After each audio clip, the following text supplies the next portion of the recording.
বেলের চা পছন্দ করে না এমন মানুষ খুব কমই দেখা যায়। তবে চলুন কিভাবে এটা সংরক্ষণ করে সারা বছরই চা বানিয়ে খাওয়া যায় সেটার প্রসেসিং আজকে আপনাদের সাথে আমি শেয়ার করব। প্রথমে আমি এই বেলগুলোকে একদম সুন্দর করে পানির ট্যাপটা ছেড়ে দিয়ে ভালো করে ধুয়ে নিচ্ছি। ধোয়ার পরে আমি এইটা জারে করে রেখে দেব পানি ছড়ানোর জন্য। তারপরে এটাকে পিস পিস করে সুন্দর করে স্লাইস করে একদম পাতলা করে এটাকে কেটে তারপরে রোদে 4-5 দিন শুকাতে হবে। এখন যেহেতু রোদ কম আছে সুতরাং আপনারা কয়েকদিন ধরে শুকাবেন। তারপরে এই যে শুকানোর পরে একটা শব্দ করবে আর শুকানোর পরে কালারটা এরকম খয়েরি কালার হয়ে আসবে আর আঠালোটাও থাকবে না। সো এই যে আমার বেলগুলো হালকা করে শুকিয়ে গেছে আর কয়েকদিন রোদে দিলে ঠিক হয়ে যাবে। এটা হচ্ছে পরের দিনে কেটে আবার শুকাতে দিয়েছিলাম, মাসি এনে দিয়েছিল পাস্তা, সেটাও কেটে রোদে শুকিয়ে দিয়েছে। এটা ভালোভাবে শুকায় না, এখনও শুকাতে হবে রোদে। তারপরে এখন এই যে চা বসাতে আসলাম, চাটা বসিয়ে দিয়েছি পানিটা।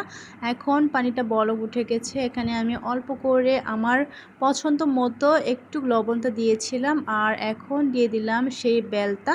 আর বেলটা দেওয়ার পরে এই যে ভালো করে ফুটিয়ে নেব। দেখুন কালারটা কি সুন্দর আসছে আর স্মেলটা এত ভালো আসতেছিল। আগে ছোটবেলায় দেখতাম প্রতি বছরে বেল কেটে সারা বছরের জন্য সংরক্ষণ করে আমরা রেখে দিতাম। চা পাতা কিনে খুব কমে আমরা চা খেয়েছিলাম ছোটবেলায়। এখন তো আসলে বেল গাছ নাই, সেই জন্য এখন চা পাতা দিয়ে চা খাই। আর এই যে দেখছেন কালারটা কি সুন্দর, আপনারা দেখে নিশ্চয়ই বুঝতে অসুবিধা হচ্ছে না যে এটা কত সুন্দর একটা কালার আসছে আর খেতেও কিন্তু অনেক বেশি মজা। তো আজকে এই পর্যন্ত, বাই বাই।